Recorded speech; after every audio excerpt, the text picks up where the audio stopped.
united forever in friendship and labor, our mighty republics will ever endure. The great Soviet Union will live through the ages, the dream of a people, their fortress secure. Long live our Soviet motherland, built by the people's mighty hand. Long live her people, united and free, strong in a friendship tried by fire. Long may our crimson flag inspire, shining in glory for all men to see. Through days dark and stormy, while great Lenin led us, our eyes saw the bright sun of freedom above, and Stalin, our leader, with faith in the people, inspired us to build the land that we love.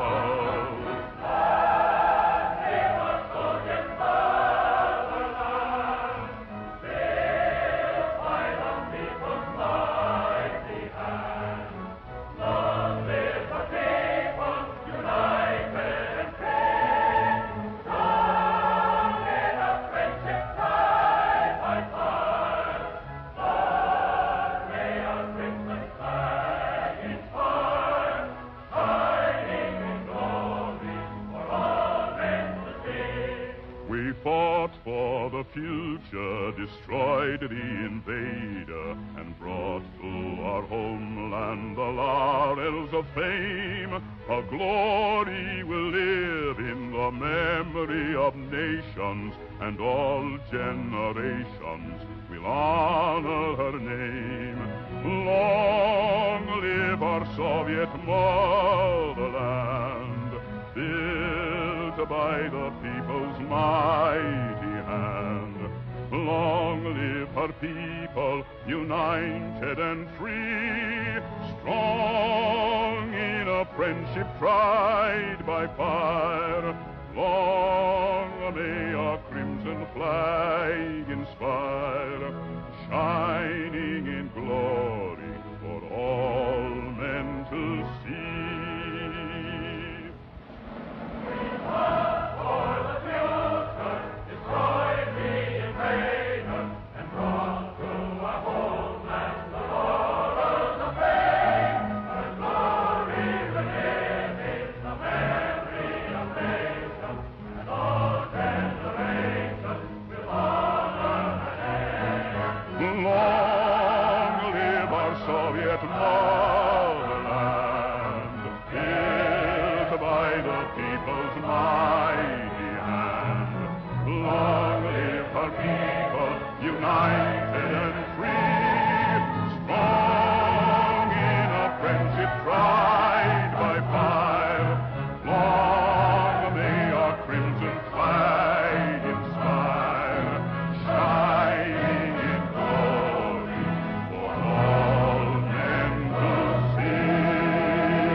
Hello, comrades.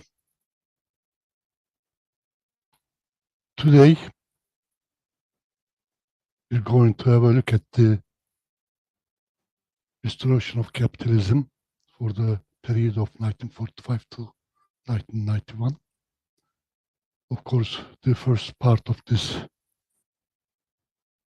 look at this period will consider 1945 to 53, which is the period of building communism.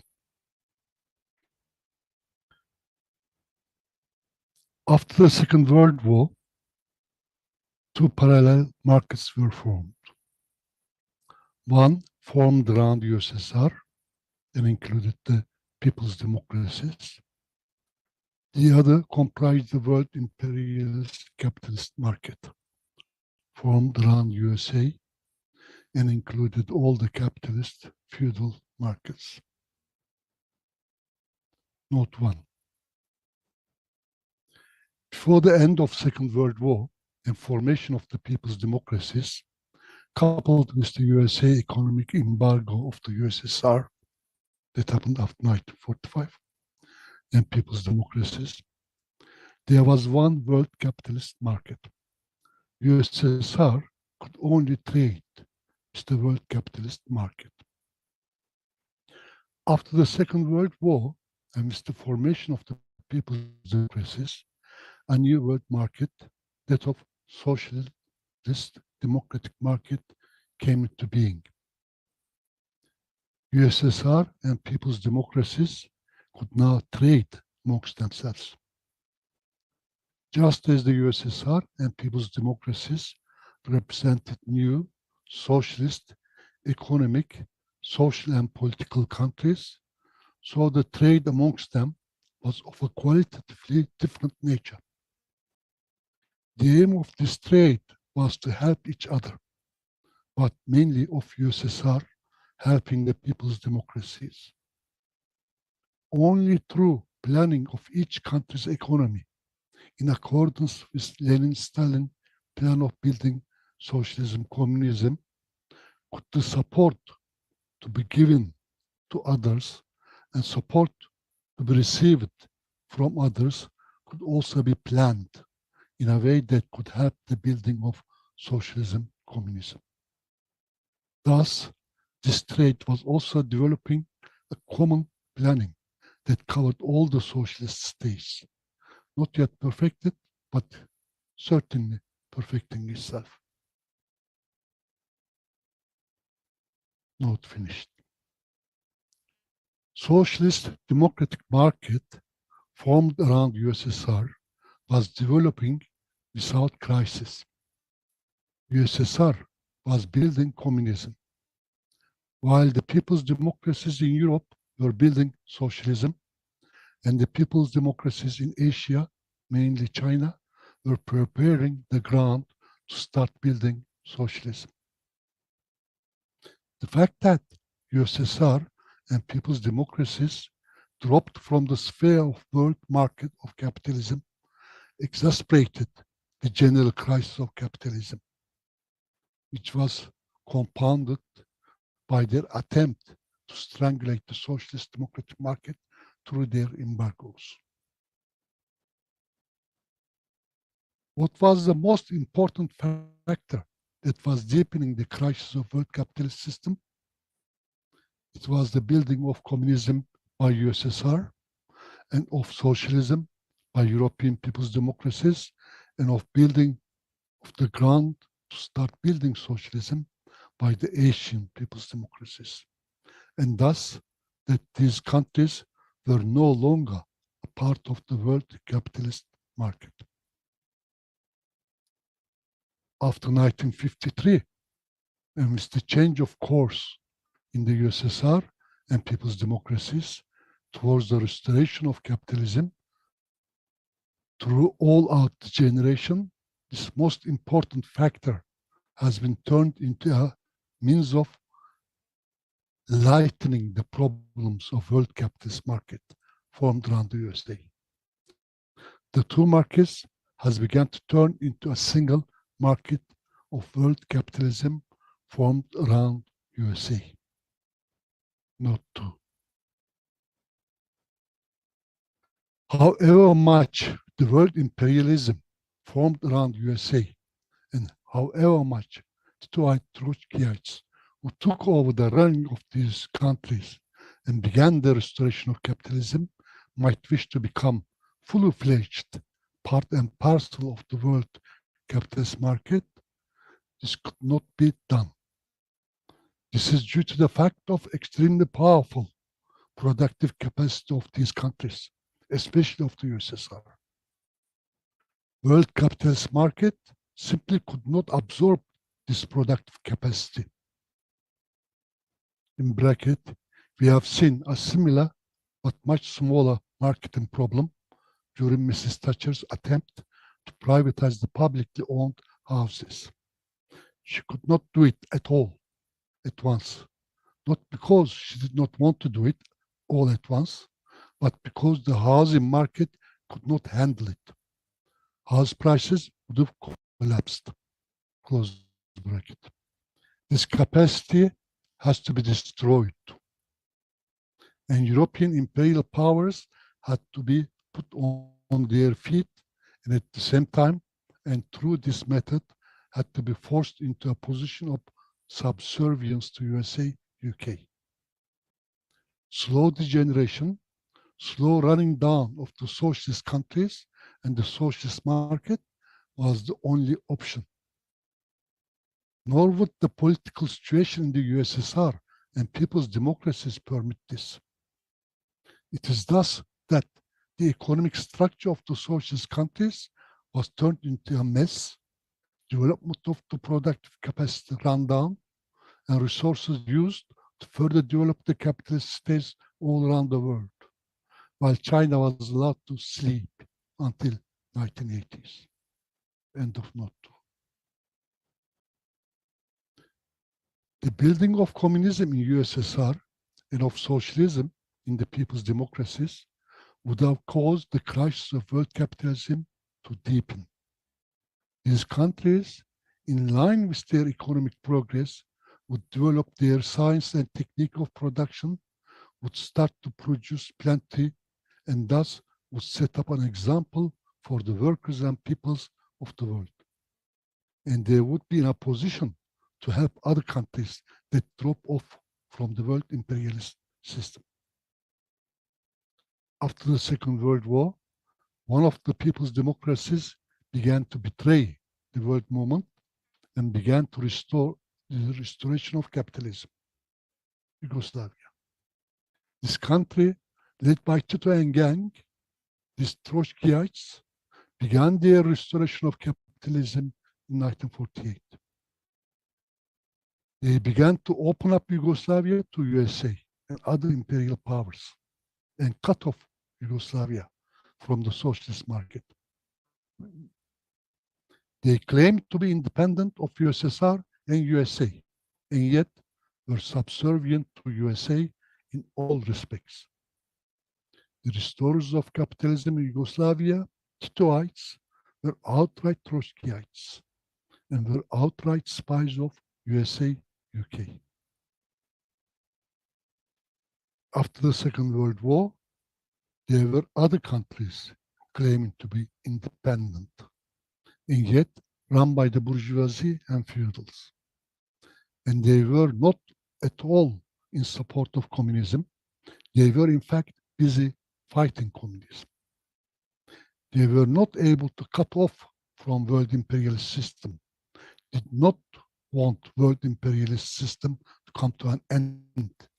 For that would mean their own end too, but most certainly wanted the world communism to come to an end. It is these countries and Yugoslavia that have been supported after Stalin at the expense of building communism in the USSR and socialism in the people's democracies. It is these countries that led the so-called non-aligned movement. We're talking about Indonesia, Egypt, Syria, Congo, etc., and of course led by Tito's Yugoslavia. Note 3. After 1953, USSR and people's democracies and all our parties became part and parcel of the third roaders in general. These people, as you know, were third roaders. After the Second World War, all those who were against imperialism and knew that the only way to independence is through cutting off imperialist chain their countries are tied to, were forming a united front around USSR and people's democracies. And all those opposed to this cutting off of imperialist chain were forming a united front around USA. The so-called independent countries, so-called non-aligned movement, were actual third roaders who were to be found in every movement of the peoples against imperialism. Their aim and purpose in life was to divide the United Front forming around USSR against imperialism. Thus, this non-aligned movement, whose roots go to 1955 Bandung Conference, represent these third orders in relation to the independence of countries and nations. And this non-aligned movement gets to be supported by the so-called communist movement after Stalin, led by Khrushchev, Brezhnev, Gorbachev, and Mao and Enver, and Kim Il-sung and Castro, and Ho Chi Minh. And of course, the well-known traitors to the USA-UK spy, Tito, Dmitry Trotskyite. So much so that non-aligned take their place of pride in the program of the CPSU under Brezhnev, 1985. All our parties became third orders after 1953, inclusive of those that talk of a lot of revolution and violent revolution. Opening up the communist democratic movement to these and other third orders can be seen in all aspects of our movement.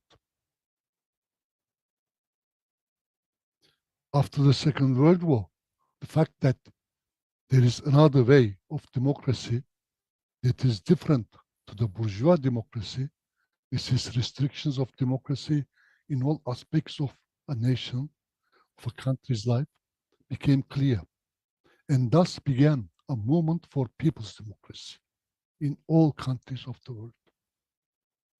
All communist parties in the world came forward in defense of democracy, demanding that democracy should be defended and extended and should lead to people's democracy. This was causing political problems to the so-called democracies of the imperialist world, forcing them to come out as opponents of people's democracy, of even bourgeois democracy.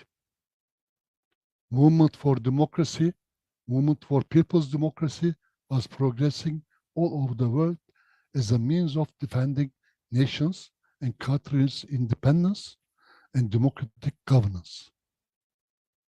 It was a militant program of democracy, inevitably leading to proletarian democracy. This was a program of people's democracy. This program was totally against the nation and country remaining within the imperialist chain of states, totally against the domination of the country and nation by the USA imperialism. This was again compromised through the third orders and transformed into a program of compromise and preservation of the rule of imperialist and domination of the USA. The same happened with the world peace movement.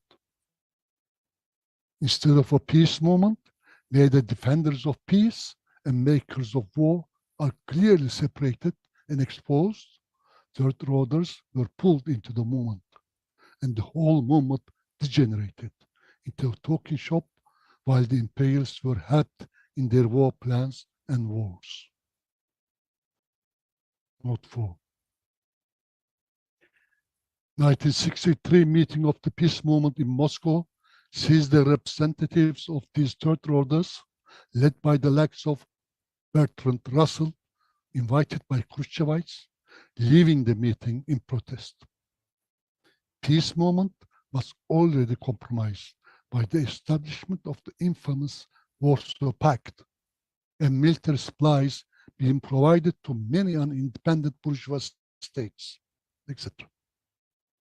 In brackets, USSR and people's democracies were utterly opposed to the formation of military pacts, did not form military pacts, and exposed the military pacts of the warmongers of imperialism, such as NATO.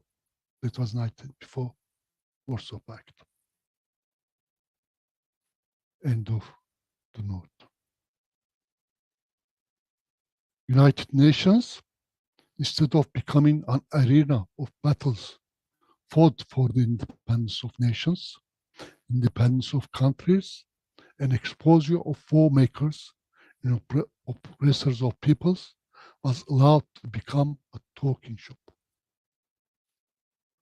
With all these changes after 1953, leading to the dissolution of the socialist market, caused a change in the proposals of Stalin regarding the world capitalist market and technique of production of capitalism? No, they did not. World capitalist market has never been studied in spite of all the support given to it by the restorers of capitalism, the Trotskyites. And even now, when the single world market has been clearly established since 1991. Note 5. Just observe this simple fact that even after the destruction of the productive capacity of the USSR, which already was not what it should have been due to the Trotskyite policies, to the tune of more than 70%, straight going back to the barter days, Russia is still not allowed into the world capitalist family as a fully-fledged partner, however much the ex-Trotskyites, new oligarchs, began beg their imperialist partners, or rather masters. End of note 5. Did production technique developed faster after 1953? No, clearly not. Computers have been around for 70 years, microchips for 50 years, and fully automated production has been possible ever since. Fully automated Soviet piston factory of 1949 is world famous.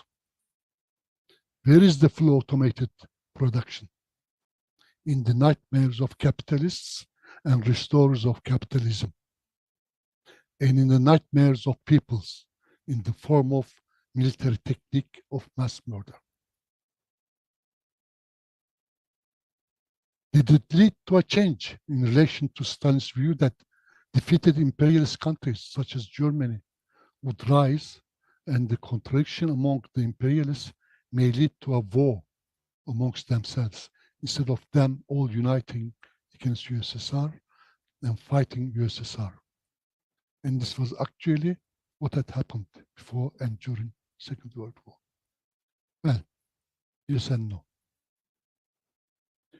Due to the change in the character of the communist parties, all the imperialist countries were run by traitors to their nations.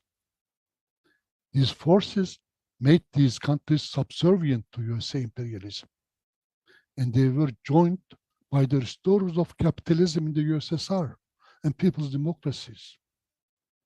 These imperialist countries have also united around USA to restore capitalism in the USSR and people's democracies, and to transform all communist parties of the world into reformist forces, and thus to defeat world communism. And they were successful. But this unity was not against USSR that was building communism and people's democracies that were building socialism, but against USSR and people's democracies that were actually restoring capitalism and destroying the socialist market, and were themselves uniting around USA and seeking USA domination. It is in this period that all countries took part in transforming funds to USA, accepting USA domination so that it can build an absolutely dominant military power that no one can stand against.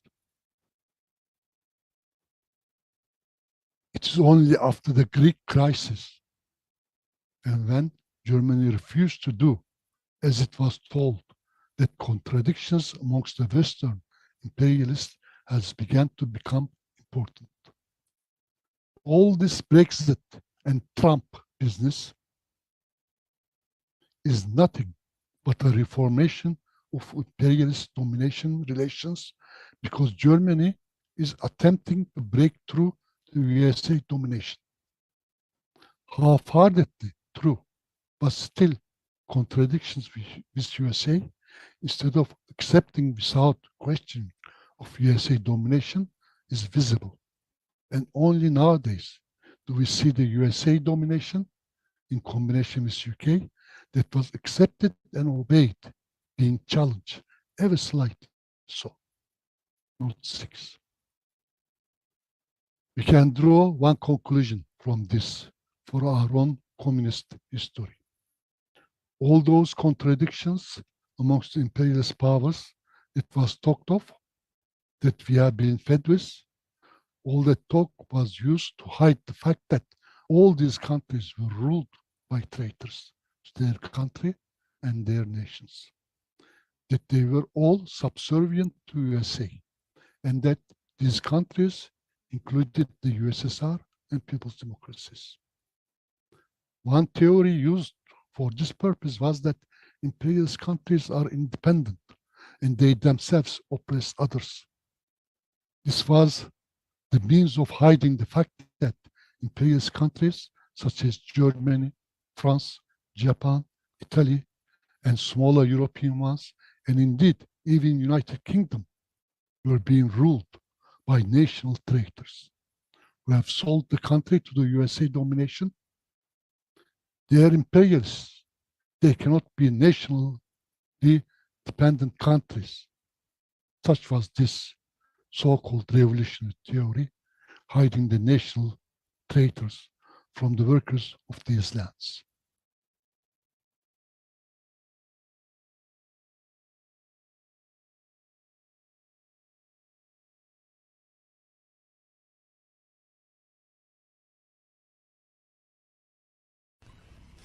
起来，饥寒交迫的奴隶！起来，全世界受苦的人！满腔的热血已经沸腾，要为真理而斗争。旧世界大河落花流水，奴隶们起来，起来！不要说我们所有，我们要做天下的主人，这是最后的斗争，团结起来到明天。international 就一定要实现，这是最